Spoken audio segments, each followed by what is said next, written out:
Les jours qui suivent, en fait, il y a vraiment quelque chose d'assez irréel. Paris était comme en pause. Il y avait un côté... on l'a un peu revécu pendant le premier confinement du Covid, où il y avait une espèce de...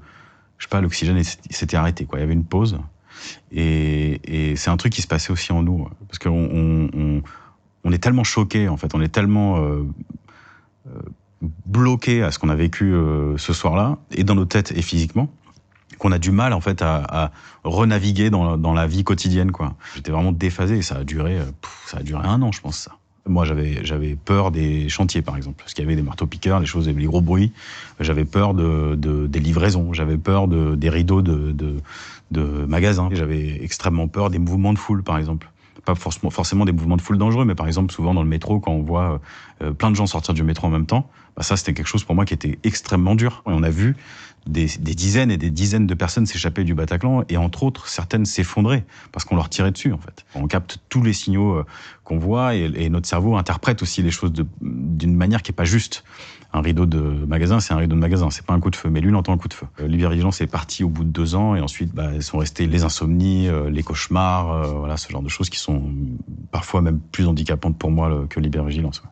Il y a un truc qui me travaille énormément et que je cite dans mon livre, c'est en fait, il y a une jeune femme qui a crié aux terroristes « Pourquoi vous faites ça ?» Et en fait, on l'a plus jamais entendue, elle a été tuée. Et c'est ça qui revient le plus souvent. C'est vraiment le truc le plus destructeur, je pense, que j'ai entendu ce soir-là. Je suis fracassé.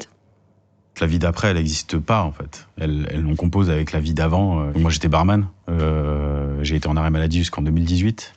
En 2018, il a fallu que je me pose la question de savoir ce que je faisais de ma vie, parce que même si, je pouvais pas être en arrêt maladie toute ma vie, j'avais des factures à payer, voilà. J'ai recommencé un métier de photographe, mais par dépit, quoi, parce que j'étais incapable d'être barman et de retourner dans ce contexte qui ressemblait à celui du Bataclan, en fait. Moi, dans les attentats.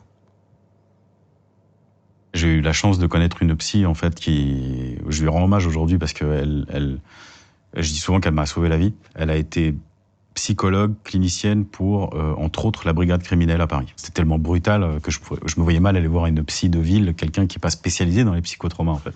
Et je vais la voir une première fois, et ça a été ma psy jusqu'en novembre dernier, quoi. Donc je pense que ça raconte bien à quel point, d'une part, j'en avais besoin, et d'autre part, elle était